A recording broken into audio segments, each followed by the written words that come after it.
Really excited this morning to have Vic Corral.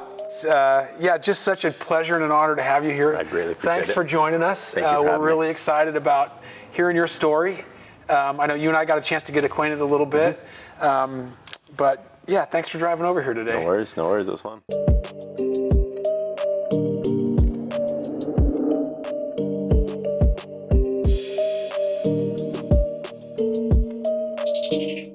When did this dream of making a video game into your real life with a car seat? Yeah. Because they didn't have kids in the car seat in the game, just so in case you don't remember. No, not at but all. But you've taken the video game, and I think I'm going to just go ahead and say you've made it even better in the analog world here. So tell me what first got you thinking that maybe this could be a reality? Yeah, absolutely. So my mom, she was a big motorhead. Okay. She rebuilt engines on a '57 Chevy pickup that she had. Seriously. And she used to ride motorcycles, and for like 3 years, from 8 to 11, her only mode of transportation was a motorcycle.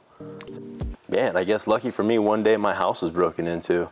Okay, how old were you then? I was 8 years old. 8 years old, okay. I was 8 years old. They broke into my house, destroyed it, stole everything. Where were you guys living at the time? We were living in West Phoenix, in the Maryville area. Okay. Right. The house got broken into? House got broken into, stole everything. Terrible thing. Yeah. And then, I mean, at 8 years old, you don't really know what goes on. You don't know how it violates your home. You don't feel it. But then. Well, that's because you had a good mom who probably protected you. And very much so. You felt comfortable. I mean, very much so. Because I don't think that's true for everybody or every 8-year-old, but I think you probably had a good mom that made you feel safe. Absolutely. Yeah. Absolutely. And I remember I was talking to an insurance agent actually, and he was talking to me, asking me what was going on and what was happening. Yeah. And I was just telling him, like, my stuff got stolen, my video games got stolen, my clothes got destroyed. I remember him asking me, he's like, what kind of video games do you like? I'm like, oh, I like racing games, I like sport games, I like this game, I like that game. He's like, hey, check this out. There's this new video game, it just came out. He's like, I'm gonna get one, I'm gonna get best games, I'm gonna send it to you. Nice. And then like 2 weeks later, a brand new PlayStation comes into my mail, and I get Gran Turismo and an NBA game and a couple other racing games, and that's.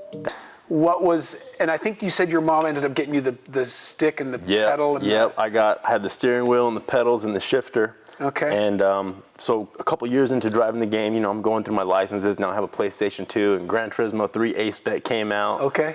But my car was the GTR. It was the R32 GTR. So great. In this color. I love it. Right? And it was so cool. And I remember I was about 11 years old. Yeah. And I run into my mom's room, and I'm like, Mom, I want you to check this out. Like, I'm gonna race this race. It's Laguna Seca. It's a racetrack in California. Yep. I'm gonna be driving this car. I'm gonna set the lap record. Like, I need you to come see it. Come see it. And I was that annoying kid that was just like, do it until she was like, all right, let's go, right? And so I'm sitting there, like, get in my chair, and I have the shifter set up, and she's like, Victor, what are you doing? Like, that's not where it goes. I'm like, oh, but it's right-hand drive, and this car is only made in Japan. You can't get them here. So I want to be in the area, and she's just like, just shut up and drive, kid, right? And I'm just like, all right, cool. I start the game. I'm downshifting, I'm upshifting, I'm playing the whole thing. You're driving the car. Driving the car. Yeah. And I finish it, I look up at her, and she's just like, Vic, you can drive a car. When it got time for me to really like dive into something I like cars were it. Yeah. Right? It was always Hot Wheels. And then, So you started with Hot Wheels? Started with Hot Wheels. Yeah, cool. Yeah, started with Hot Wheels. Cool. Love it. So talk to me a little bit about you had a pretty interesting childhood, it sounds like. Pretty amazing mom. Talk to me about a little bit of teenage years and getting into maybe, again, deciding to go into the service. It was not anywhere on the plan. Really? It was nowhere on the plan. I went straight into college 2 weeks after I graduated high school. Okay. And then by November, I'm burnt out. You're like, it's not going to happen. No. Yeah. Like, I'm just like, I don't know what to do. Yeah. Terrible home situation with my mom and her relationship that she was in. Yeah. And it was just like. You're still living at home then? No. Oh yeah, at that time, yes, I was living at home.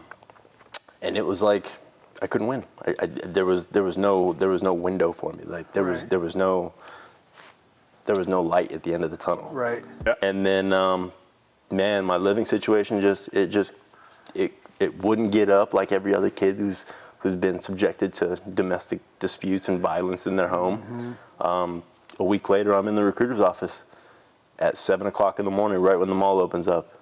And he's like, what are you doing here? And I'm like, I'm here to join the Marines. And he's like, dude, your mom's gonna kill me. Yeah. Get out of my office. Like, you're going to college. You have your college paid for. Like, this is what else do you want? Like, get out of my office. I'm like, no, dude, like, we're doing this.